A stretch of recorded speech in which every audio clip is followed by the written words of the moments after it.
Bazalwane bami ndiphakanyiswa yivibe.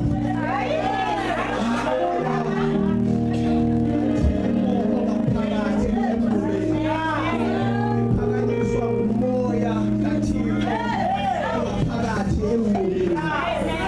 Ndikhumbule uYesu uthi nxa ehamba kuJohane 16 uthi andazela abantu kuba njengoko ukunye nami ufuna nabo babe kunye nathi, nami njengoba nami ndikuwe wena ukum kwintshabalalo yehlabathi, ngoba bona igama lehlabathi bakuwe njengoko nami ndikuwe. Ndiphakanyiswa yivibe. Ndikhumbula uSolomoni uthi nxa esakha icawe kaThixo, ngoba kwakumele yakhiwe nguDavide, uthi uYehova kuDavide uyindoda eqalaza igazi elininzi, angekhe ndiyinikele kuwe icawe yakho ezoba ngoba ndonyula uSolomoni yena wakho ukuze ndimzukise. uYehova uthi uSolomoni ayithandaze egqiba kwakhe icawe, uthi nomnquba Yehova wamtshele wena. Sebathi nabanyula uhlanga elizinhlaba zethu nxa lifika kulo mnquba lithandaze igama lakho Yehova. Iva Yehova usemazulwini uphendule imithandazo wami ke apha bandawethu, ingasi umuntu ongene apha angaphinda uthi nabanye betshaba zethu sebathi nxa bengena endlini yakhela igama lakho Yehova bafike bengabakho Yehova, noba ngabe amafilisti intshaba zethu. Yifa Yehova usemazulwini uphendule umthandazo wami, ngoba intshaba zethu ziyangena ngaphakathi, kodwa zebathi nxa bebiza igama likaYehova, igama elisindisayo somandla usemazulwini.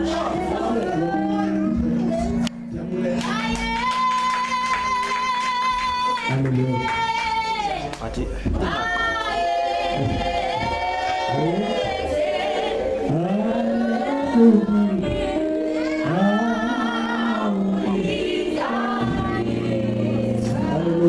Jesus. Ake uxolo nami ndinayo intongo yami nayo. Hallelujah. Ekuseni nje ngibulisa umfundisi, ngibulisa uPostile, ngibulisa uPostile, ngibulisa tata bonke, ngibulisa umama salesifulutsha ngegama likaJesu Kristu waseNazaretha. Nami Nkosi ngihlengiwe. Hallelujah. It is not my understanding okanye ukwazi kwami, but ndiye ndahlengwa ngesikhathi bahlabathini. Ndiyathanda ke umamela kakhulu kwexesha lokugqibela, ngoba lixesha lokugqibela. Haleluya. Alixesha lokuba noba ubukhonza uzithandela kodwa kufuneka ibuye ingqondo yakho. Haleluya. Athi uDavide uyawubuyisa umphefumulo wamoya. Indaba endiphakamisa kakhulu, umfundisi uthetha nami uthi ayiloxesha isindiyomgcina abazalwane, eloxesha lokuba udlala, ngoba what is coming to me izozakuwe. Haleluya. Uthi itolo elibekelwe mna lizawubhawunsa apha kum liziquli. Uthi abalandela mna ukuba abazimiselanga bacinga kuyadlalwa apha, uthi ngoba kwisixesha very soon something is about to happen. Ngoba athetha lento kayiva ndimamele. Bazalwane sesikhona, sesilapha, singadlali sesiphakathi. Haleluya. Singadlali sesiphakathi sesilapha. Haleluya. Uthi umntana wethethe uthi if you can give us umfundisi, uthi kunasinika amehlo kamoya sibone ukuthi what is happening outside. Asinofuna ukuphuma.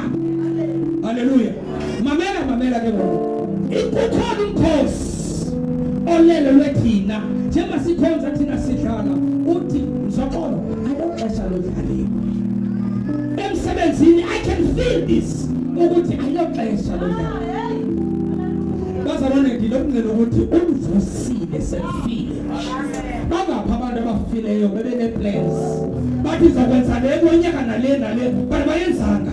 Haleluya. Ubungqina bokuqala umbambi uyawubamba umphefumulo haleluya yaba ke dinento elangazelela yena all the time haleluya mamela I was a problem but is my problem the kingdom of Satan I was the problem God is my problem more the kingdom of Satan so that's God also lapho so phuma man udala haleluya uthi uma sinonke afuna isamehlo kamoya sibe ngathi sebenza outside ngathi ngicela ukukhonza ngiyakhoza ngishizo yakho haleluya ke ngikholwa nje belungelo ubulayo ukuthi ngibukela ukuthi uThixo ngusinde haleluya sibukile ke kusende yaqolisa ngofika late sabantu betshayeliwe saphinda satshayela nodada haleluya sathane nomama yantolo satshayela naye satshayela ngokuhle ndingathiko haleluya kwakuhle phi endingathiko haleluya so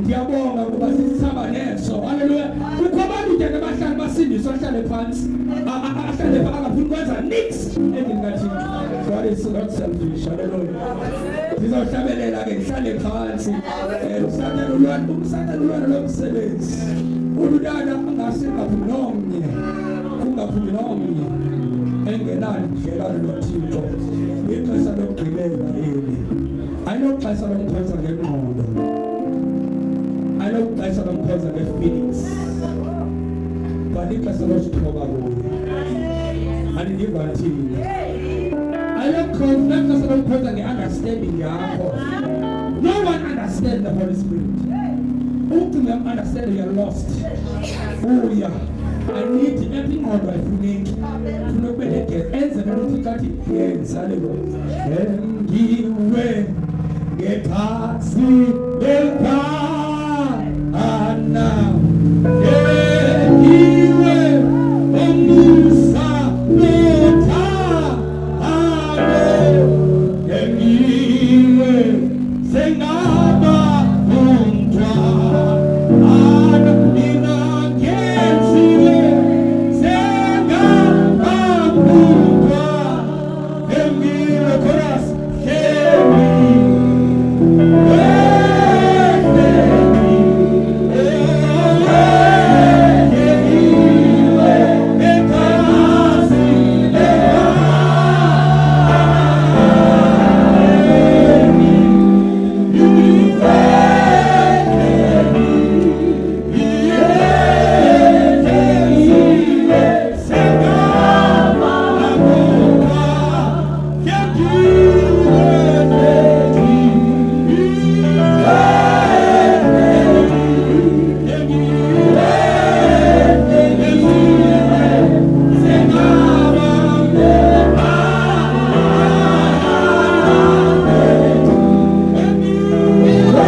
Hallelujah.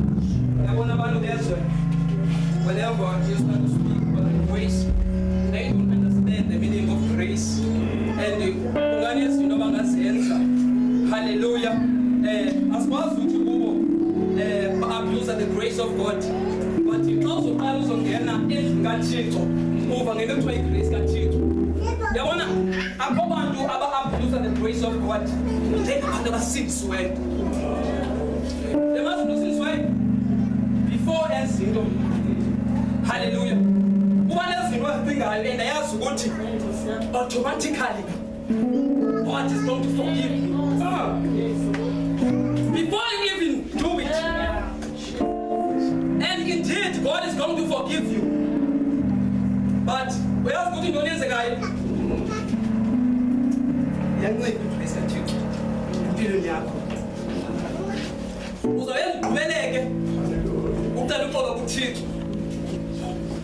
Hallelujah. And sometimes no hallelujah. Whereas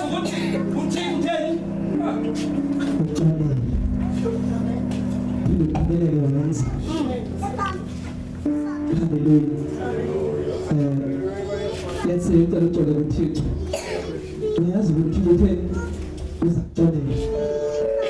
Hallelujah. But we are good. You were reaping.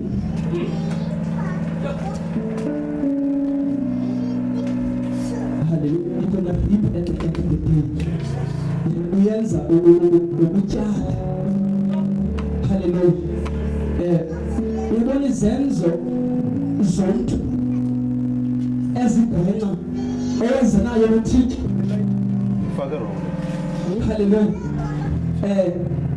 Uma uzohlawula one uzohlawula because you know the truth. Hallelujah. Yabona abantu balele lokuthiwa sisono. Uma isiza kuwe bemizoqala uapproach izathi kancinci ayizuza ngokuninzi bayo kanye izinamandla. Hallelujah. Okanye kuthiwa ubaniwile but ibezenze kancinci uthi kancinci ngomso uyaphinda uthi qengeleke insuku. Now what is going to happen is